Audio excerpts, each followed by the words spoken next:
Olá, aprendentes! Tudo bem com vocês? Faremos neste vídeo o estudo da termoquímica.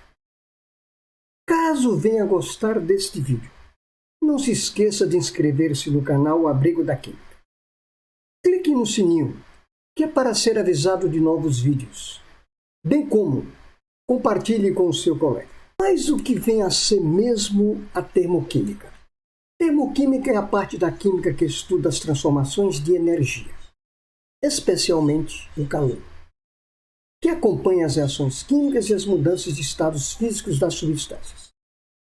Ela é essencial para entender fenômenos do dia a dia, como por que o carvão queima e libera calor, e como o gelo absorve energia ao derreter. Além disso, a termoquímica tem aplicações importantes na indústria, como no desenvolvimento de combustíveis e na produção de energia. Nós vamos então verificar o que vem a ser mesmo a temperatura. Temperatura nada mais é do que a medida do quão quente ou frio o corpo está. Esta temperatura depende das agitações das partículas. E essas agitações, quanto maior for, maior será a temperatura.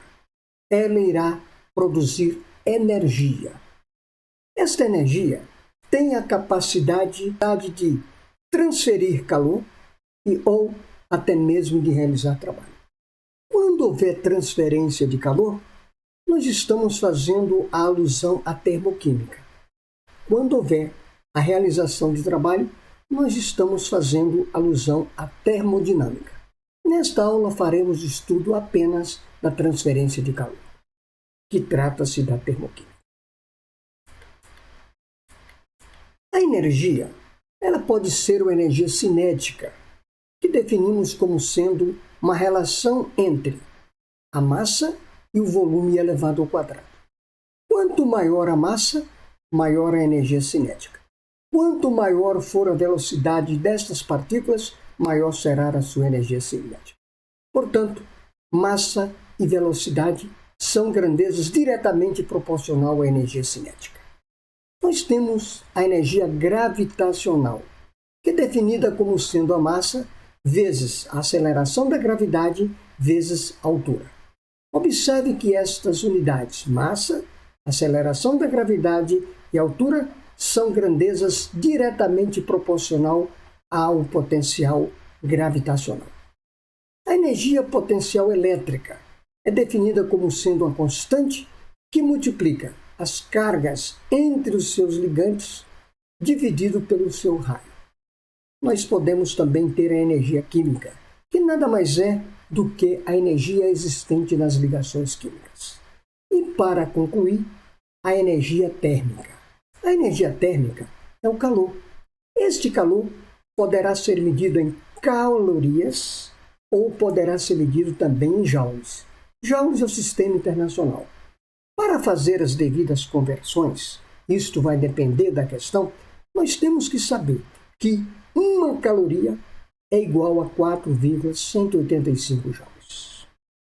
Vamos então verificar o que vem a ser esse calor, que nós fizemos representar aqui pela letra Q maiúscula. Calor é uma forma de energia que está em trânsito, ou seja, é transferido de um corpo para outro devido à diferença de temperatura. Este calor está presente nas reações químicas, bem como está presente nas transformações físicas, ou seja, nas mudanças de estados físicos. Nós vamos agora observar uma absorção de calor do meio. Observe que nós temos aqui uma dissolução do nitrato de amônio, produzindo íons de amônio mais íons de nitrato aquosos. Observe que este reagente absorveu o calor do meio. Com isto, o meio vai esfriar. Se o meio vai esfriar, nós vamos ter um produto com uma energia maior.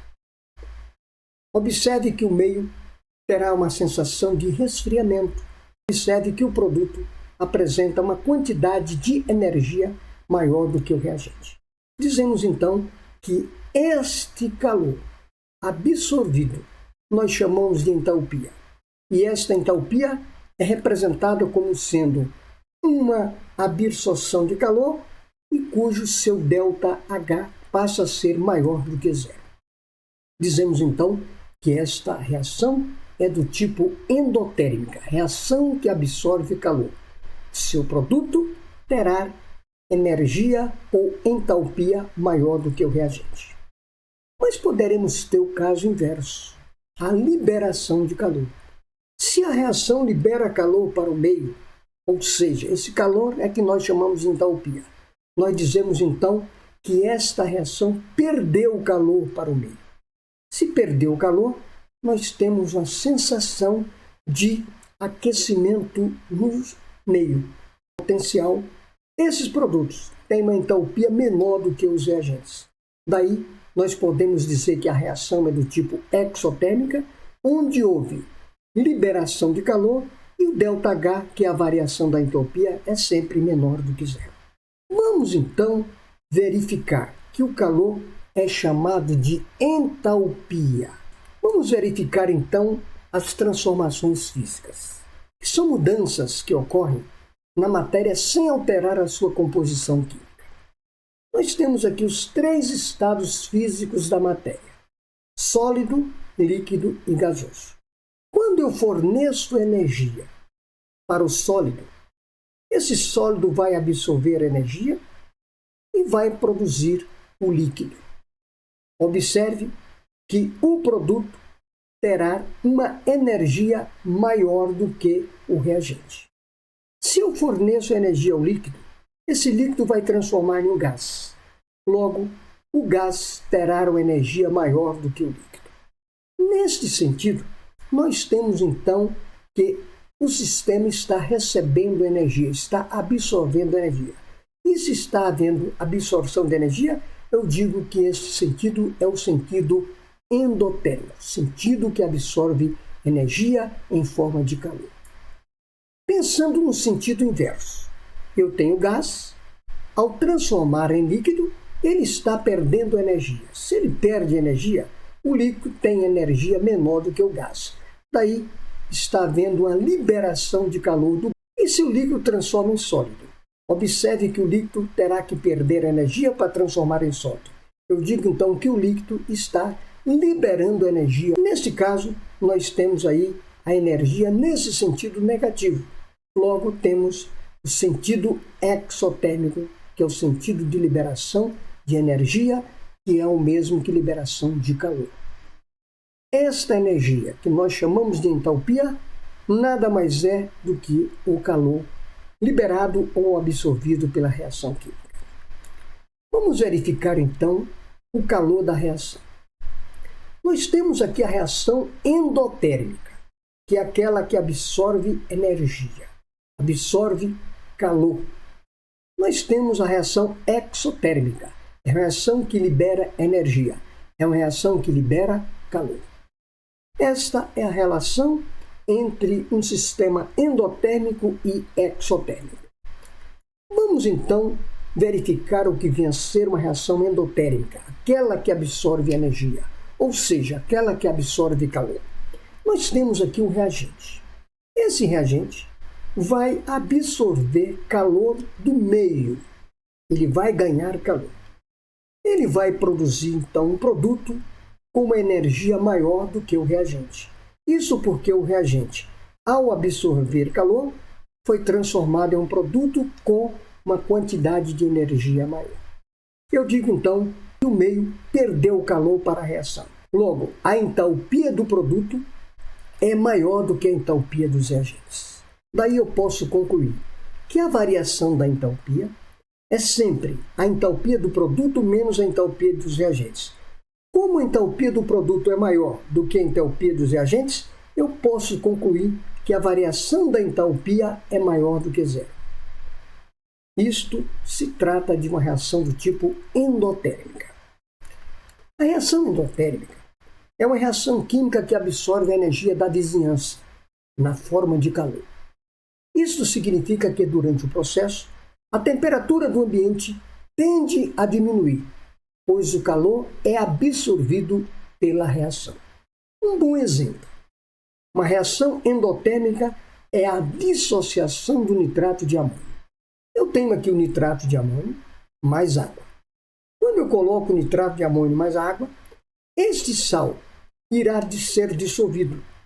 Ele absorve o calor do ambiente, resultando em uma sensação de resfriamento. Isso porque ele está tirando o calor do ambiente.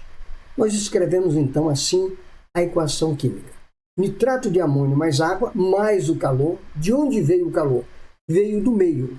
Este calor fará com que os produtos que são os íons de amônio e os íons nitratos irão aumentar a sua energia. Então eu digo que o ΔH, a variação da entalpia, é maior do que zero. Vamos então verificar uma representação gráfica. Eu tenho aqui no eixo dos Y a entalpia, a energia, o calor.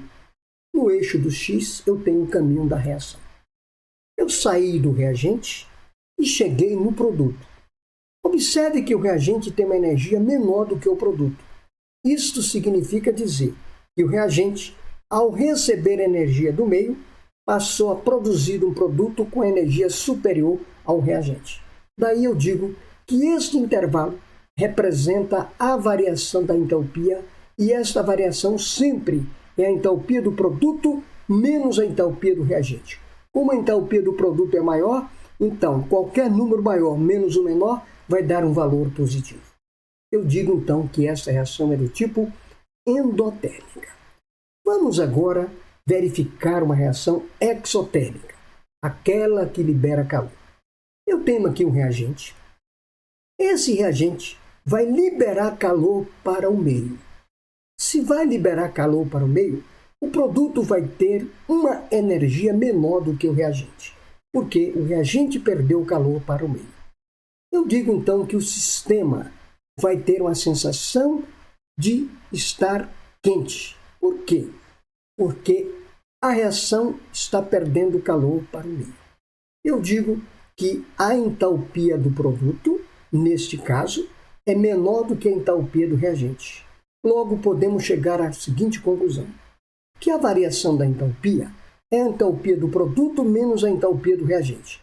Como a entalpia do reagente é maior do que a entalpia do produto, nós podemos chegar à seguinte conclusão, que a variação desta entalpia é sempre menor do que zero. ΔH é um ΔH negativo. Reações exotérmicas. É uma reação química que libera energia para a vizinhança, na forma de calor. Durante esse tipo de reação, a temperatura do ambiente tende a aumentar, pois o calor é liberado pela reação. Um bom exemplo é a combustão do gás metano, que ocorre quando o metano é queimado na presença de oxigênio. Ele libera calor para o ambiente, resultando em uma sensação de aquecimento. Nós temos aqui o gás metano. Ao ser tratado com o gás oxigênio, ao perder calor, energia para o meio, nós vamos obter os produtos. Observe que este produto terá uma energia menor do que o dos reagentes. Daí eu digo que o ΔH é menor do que zero. Vamos ver como é que fica no gráfico esta representação. Eu tenho aqui reagente produzindo o produto. O reagente tem uma energia maior do que o produto. Nesse caso, houve a diminuição da energia. Eu digo então que a variação dessa entalpia é menor do que zero. Trata-se de um gráfico de uma reação do tipo exotérmica. Vamos então comparar estes dois gráficos, o gráfico de uma reação endotérmica e o gráfico de uma reação exotérmica. Nós temos aqui as energias de ambos os gráficos e temos aqui o caminho da reação de ambos os gráficos. Eu tenho reagente transformando em produto. Como o produto tem um valor maior do que o reagente, eu digo que o ΔH é maior do que zero. Trata-se de um gráfico que representa uma reação endotérmica. No outro gráfico, eu tenho o contrário, reagente maior do que o produto. Daí, nós podemos concluir que trata-se de um ΔH menor do que zero. Logo, temos aqui uma reação do tipo exotérmica. Vamos então a alguns exercícios.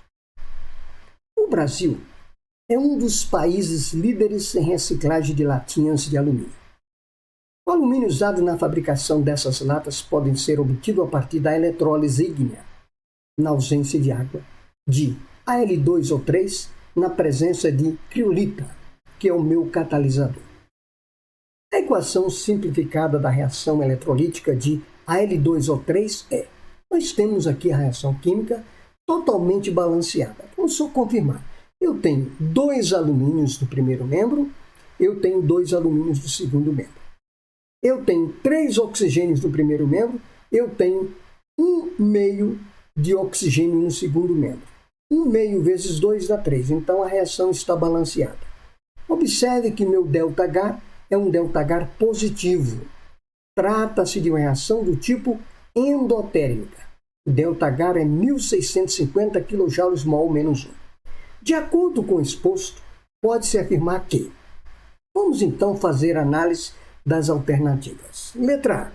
São necessários 3 mols de Al2O3 para produzir 5 mols de alumínio? Então, as alternativas. São necessários 3 mols de Al2O3 para produzir 5 mols de alumínio? Pela equação balanceada, nós sabemos que 1 mol de Al2O3 irá produzir 2 mols de alumínio. Os 3 mols de Al2O3 irá produzir quanto? X. Fazendo essa contínua, vamos obter 3 vezes 2, 6. X vai ser igual a 6 mols de alumínio. Ele afirmou que são necessários 5 mols de alumínio. Portanto, a letra A está descartada. Letra B. A reação de obtenção de alumínio, conforme a reação mostrada acima, é endotérmica. O que caracteriza a reação ser endotérmica ou exotérmica é a variação da entalpia. Como essa variação da entalpia é uma variação positiva, trata-se de uma reação do tipo endotérmica. Portanto, a letra B é a letra correta. Letra C. A reação de obtenção de alumínio, conforme a reação acima, é do tipo de dupla troca? Não. Não se trata de uma dupla troca. Portanto, a letra C está descartada. Na letra D. O oxigênio produzido tem número de oxidação igual a -2. O oxigênio produzido é uma substância simples. E toda substância simples tem NOx zero. Portanto, a letra D também está descartada. Letra E. Os números de oxidação para o alumínio e o oxigênio no Al2O3 são +3 e 0, respectivamente. Al2O3. Observe que para obter o NOx, nós sabemos que o oxigênio, em uma substância composta, ela apresenta NOx -2. -2 vezes 3 dá -6. Logo, cada alumínio apresenta o NOx +3. Daí nós podemos informar que o NOx do alumínio é +3 nesta substância e o NOx do oxigênio é -2. Ele falou que o NOx do oxigênio é 0. Portanto, está descartado a letra E. Logo, a alternativa correta é a letra B. Só para fazê-los lembrar, a reação endotérmica absorve calor. É favorecida pelo aumento da temperatura. Reação endotérmica libera calor. É favorecida pela diminuição da temperatura. Vamos então resolver essa questão da FUVEST. Em determinado processo industrial, ocorre uma transformação química que pode ser representada pela equação genérica. X mol do gás A reage com Y mol de um gás B, produzindo Z mol de um gás C. O gráfico representa a percentagem em mols de C da mistura sobre várias condições de pressão e temperatura. Com base nesses dados, podemos afirmar que esta reação é. Pois bem, observe que nós dispomos de 3 informações distintas. No eixo do X, nós temos a pressão. No eixo dos Y, nós temos a percentagem de C na mistura. E estas curvas representam as temperaturas nas quais a reação se processa. Observe que, à medida que nós estamos aumentando a temperatura, está diminuindo a produção de C. Isto significa dizer que quanto menor a temperatura, maior a produção de C. Logo, nós podemos chegar à seguinte conclusão no que diz respeito à temperatura. A diminuição da temperatura favorece a produção de C na forma gasosa. Logo, trata-se de uma reação exotérmica. Portanto, nós podemos eliminar a letra B, a letra D e a letra E. Nós estamos entre a letra A e a letra C. Vamos então agora analisar a pressão. O aumento da pressão está favorecendo a produção de C. Logo, a reação irá deslocar no sentido de C, no sentido de maior volume para o sentido de menor volume. Este volume nada mais representa do que o volume molar, representa a pressão. Logo, a quantidade em mols de X mais Y é maior do que a quantidade em mols de Z. Logo, podemos então gabaritar a letra C como alternativa correta. A queima do metano na presença de oxigênio pode produzir duas substâncias distintas que contêm carbono: o monóxido de carbono, produzido pela combustão incompleta do metano, e o dióxido de carbono, produzido pela combustão completa. As equações químicas dessas reações são representadas reação 1 e reação 2. Considerando-se essas reações, é correto afirmar que, pois bem, ambas são exotérmicas. Toda reação de combustão é exotérmica.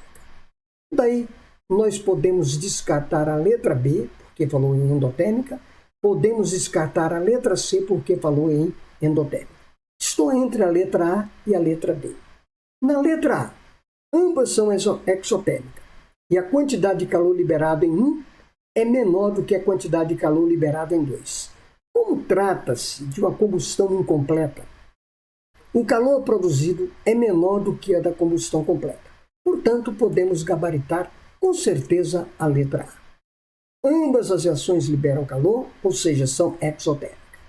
A combustão completa, reação 2, libera maior calor ou maior quantidade de calor que a combustão incompleta, reação 1, devido à formação de CO2, que tem maior entalpia de ligação.